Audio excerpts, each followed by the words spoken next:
Hello you, welcome to Geekism and welcome back to Pinewood Hills. Apologies for the slightly hushed tones, I'm recording this quite late at night and the rest of the household is tucked up in bed.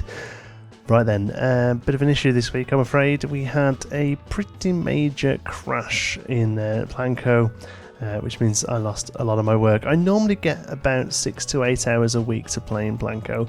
Unfortunately, I was a bit under the weather this week. Nothing major, just a cold, but really sort of took it out of me a little bit, to be honest with you. I didn't do the live stream on Tuesday because of it, and it meant that I only really had about 4 hours to actually play in the game, and 2 of those were lost when the game crashed. And for some reason, the autosave is playing up. I've reported it to them anyway, and I'm sure it's something we'll get sorted in the future. As well as that, I have another issue with shadow play or whatever it's called now. I forget the NVIDIA graphics card recording software. I don't know, GeForce Experience or something like that, isn't it? Anyway, where it randomly jumps over and starts filming the second monitor, which is a little bit infuriating. So a lot of the times it'll be recording me playing Planco, and then suddenly it changes and starts recording Planco, to be honest, usually, but from somebody else playing it on YouTube, because that's usually what I do while I'm playing Planco. I catch up with all the other amazing creators out there creating stuff. So yeah, all that put together means that this is a bit of a shorter episode, unfortunately. Still, we got some stuff built, so let's go over what we're doing. This is the small green gap in between the path towards the Sparrow Wharf and the coaster. And I asked you guys what you'd like to see here, and one of these suggestions was a picnic area, and I think it's a great idea. It's definitely the sort of thing you'd find. Lots of picnic areas around the park in the UK anyway. I have added a small food outlet there as well. That's mostly to make the picnic area useful as far as the game's concerned. Obviously, in real parks you will have picnic areas, you will have grass areas that are just there for people who brought their own food in. But obviously that's not a thing in this game, so we've had to put a few food outlets there to get people over to the area and using it, which is fine. Unfortunately, the second half of the build has been cut off. I've also moved the Sparrow Wharf sign down towards that building as well, so the wharf starts a little bit earlier. Not 100% sure what I'm going to do with that, whether it's going to stay there or move back up again. The thing is, it's a really grand archway, and I want to walk up to it, and where it was, that wasn't happening. People were walking past it, so may well have a little play around with that. And if I do keep where it is, that building I was just building there is going to have another redo and make it a little bit more Americana, because at the moment it's quite standard sort of British fare. Anyway, moving on to the main part, what was going to be the big part of the build this week. Unfortunately, like I say, a lot of this build was lost.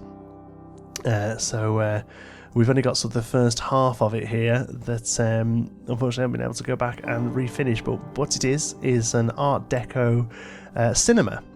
So this area was originally going to be Googie, which, well, it still is mostly going to be Googie. A few people kicking off about that term, by the way. It's a standard term, it's a thing. It's basically retrofuturism with a few slight differences, so you can call it retrofuturism if you want. But retrofuturism is heavily inspired by Art Deco, as is the cinema industry, as is just Americana in general, to be honest. Cinema obviously is a big part of Americana. America. Most would consider to be the birthplace of Western cinema, I suppose, Hollywood and all that. So with all that in mind, and also the adventure pack, something we haven't really used much in this park yet, because it doesn't really have the budget, at the moment at least, for a huge jungle adventure area. But I really wanted to use some of the adventure pack pieces, and a lot of them anyway, the small decals and the golden pieces, lend themselves quite well to an Art Deco build. So with all that in mind anyway, we're doing an Art Deco cinema within the middle of our Americana area. And it turns out quite nicely. The only thing I'm not happy with is actually a piece that isn't shown on the build, because it was that weird second screen thing, and that's the ticket booth at the front. I tried to build like an old school wooden ticket booth. It hasn't really worked. It looks a little bit too rustic, so I'll probably have to go back and have another go at that. You'll see it in the glamour shots at the end. But one thing I did have quite fun doing was this. I don't know what you'd call it really. The billboard bit, the ticker tape bit, the bit where you actually list what films are on. I don't really know if it's got a name. It probably has, and I just don't know what it is. But yeah, there's nothing written there at the moment. We can embed signs into it, so we can have writing on there. suggestions of what to write on there, please. That would be quite cool. One thing I have done is you'll see there I've used some screens along the front. What they end up becoming, again, you'll see in the glamour shots later on, are billboards for movies that are playing on the cinema, or at least a bit of like theming to make it look like the cinema's playing movies. The cinema most likely would be playing some 4D rubbish, or maybe like a history of Pinewood or something like that. Since it's British, we love our documentaries. But what they're going to show, SP Ridley, another fantastic Planco player. If you don't know him, he's also a graphic artist and just artist in general. Has done these fantastic works of art for us, these fantastic posters for a new project that a group of YouTubers are working on that should be going live pretty soon after this video. I think the 20th. I may be getting into trouble by saying that. I'm not sure if we've actually properly announced it yet, so sorry if I am, but yeah, we've been sort of spoiling, sort of hinting at it for a little while now. This sort of new community project in Planco where we're focusing on the community's builds, but as part of it, SP Ridley has done these fantastic posters for all of us, and a few of them lend themselves really well to being movie posters. They're all gorgeous, they're all fantastic, but some of them are different. Like my one is like a comic book cover, and Pixel Wears is like a video game box, and some of them are just really great works of art, but some of them lend themselves to being movie posters. So all the ones that are movie posters or could be seen as movie posters, I'm going to be using them in the billboards down there. Really great stuff they are. You'll see later on, they're really fantastic.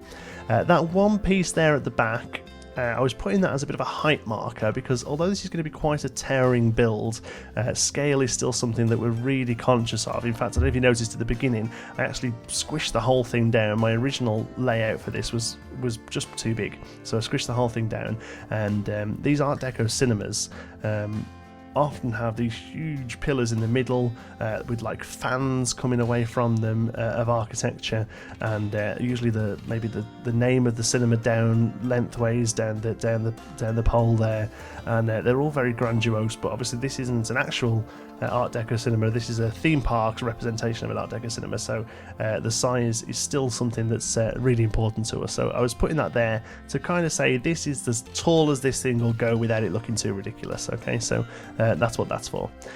Unfortunately, that's it. There is still more of this build that you'll see in a moment. We use some of the adventure pieces to do some detailing, and obviously we placed the posters in, a little bit other bits of work, but unfortunately the footage keeps shifting across. So you'll see that we had a re-go of the Sparrow Wharf sign. People pointed out that bits were floating, so I had another go at that, and again made it a little bit more googy with those circles around each letter. I'm really glad I went back to that. I think it looks loads better now, so thanks all for mentioning the floating circles. I think that's a second go at that was really worth it.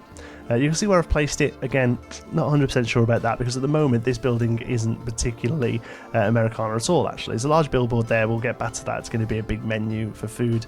It's chief beef. This at the moment is very generic. I don't know, maybe the idea was that this used to be during the 60s area, sorry, this was just grassland, and this has been a later addition. It looks very modern and cheap, to be honest, so maybe we'll keep it. Let me know what you think. There's a gulpy around the back. It's really more so that we just need food, drink and a toilet in this area of the park, so we've used those wooden benches that I'm really happy with. And again, you'll see here still loads to do, but the basic premise is there. You'll see that wooden ticket booth as well. It just looks a little bit too rustic. I definitely need to go back over that and tighten it up again. But overall, I think it's a real good promise. Sorry I haven't got more to show you. There'll be more next week. Thanks very much for watching. I hope you've enjoyed it. If you have, you can give us a like. It really does help out the channel. And if you're not already, don't forget to subscribe. Any thoughts, queries or suggestions, you can pop them down in the comments. If you fancy a chat, you can find me on Twitter. I'm at John T. Sparrow. If you'd like to join in with the Geekism community, you can do so over on our Geekism Discord server. You'll find the link in the description. Thanks again for watching. I'll see you in the next one.